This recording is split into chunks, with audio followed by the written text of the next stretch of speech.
Hello and welcome to Experiencing Love. I'm your host, Philip Jackson. I'm so glad that you're here. Today I drew again, except it's going to be a little bit of a shorter episode, so I kind of fast forwarded it a bit just for you. I think the picture came out really cool. Today I talk a little bit about grace and giving yourself and the people around you grace, what that means and how it shows up. So, before we begin, make sure to hit that like button down below, subscribe, hit that bell icon so you never miss an episode. And stick around until the end. I really think it'll be worth it. So without further ado, let's begin. So for today, I really wanted to get into this idea of grace. Grace is really important to me. I don't quite know where it came from, where it's going, and why it's so important to me. I just know that somewhere along the lines, having grace for myself became like a life raft, like a saving grace. In being able to give myself the space, give myself the ability to make mistakes and learn from them, I was able to not live in the darkness that I was living in for so long. I appreciate this idea of grace because it's like permission to be okay when you're not okay. This is a reminder for you to give yourself some grace. You are not perfect. Neither am I. No matter what videos you watch online, no matter what podcasts you listen to, no matter what books you read or people you talk to, you will never find a perfect person. You will never find a perfect experience. You will never have a perfect relationship. You'll never have that perfect body. And so long as we chase perfection, we can never truly be happy. We can never truly be fulfilled. We can never truly appreciate and enjoy life. It's only in grace of the imperfection, that we're able to truly embrace everything that life has to offer, to truly experience love. I don't want a perfect life. I don't strive for one. What I strive for is a life that's just a little bit better than it was yesterday. I strive for a mindset where I can grow every single day because I've never been truly happy when I reached a destination. When I look back at my life, I've always found the happiest times have been when I'm on the way, when I'm making progress. I wholeheartedly believe that progress makes happiness. Happiness comes from progress. If you're perfect, there's nowhere else for you to go. There's nothing else for you to do. There's no version of yourself left to become. Perfection is such a low standard. Instead, giving yourself the grace, the ability to embrace your mistakes, embrace your faults, embrace all your quirks that maybe people have told you to fix or to do something about. Grace for all of it has been one of the very critical keys in becoming who I am today. It's hard to say there's just one thing that has led me to today. There have been steps. There have been multiple doors. And each door that I've walked through had a lock with a different key that was needed. Some locks needed discipline. Some locks needed persistence. Some needed resourcefulness. Some needed excitement, some passion, some love, and many of them also needed grace. Grace for figuring out which lock, which key I needed to find.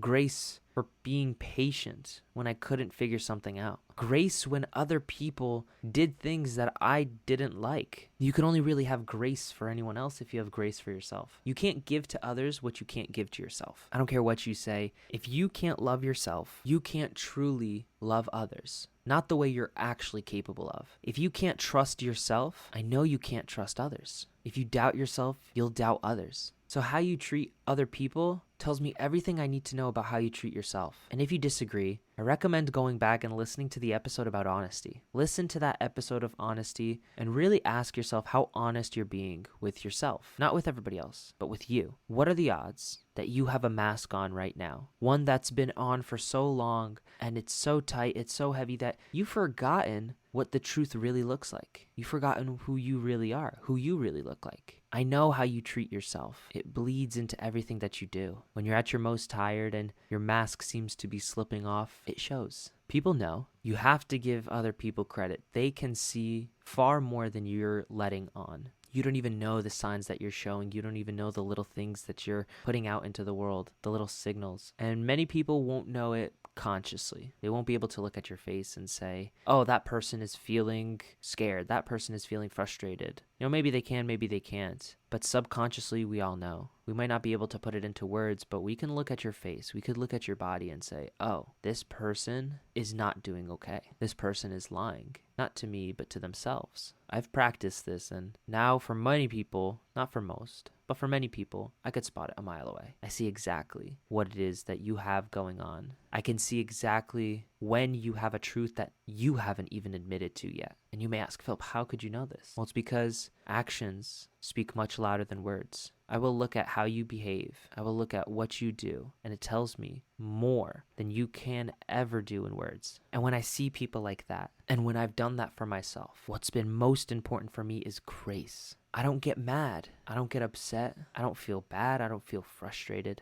I don't feel glad or excited even. I just feel love because I know that something as simple as that is just one door that someone's able to unlock. It's just one door where someone's able to learn about themselves. And I'm obsessive over learning and growing. Like learning about myself, coming up with ways that I can live the exact life that I want to live is something I think about many times a day. I think about it every single day because I know how good it feels to crack the code, to finally open that door and walk through. So whenever I see someone else with a locked door, I get excited for them because I know the joy and the excitement that comes from unlocking that door. I don't always tell people how to unlock the door. That's something they have to figure out for themselves. The most I do is tell them there is a locked door, and it's time for them to feel around for the key to find their way through. As I like to say, when I was doing a lot of coaching, it's my job to give you all the knowledge and all the resources that I have at my disposal. It's my job to tell you what I know, but it's your job to take action. It's your job to do something about it. It's your job to walk through that door and live a life that's different than it is today. I don't feel bad if you don't walk through the door because I know I've done my job. I know I've shown up in the best way that I can, given you all the love and all the knowledge that I have. I know that I've done everything that I can. So I don't feel bad if you don't do what you set out to do. I wait. I give you grace. I give you time. I give you patience because I know that someday you can do it. Someday you will do it. And I like to play the role of a cheerleader. I wait for you to succeed so I could be there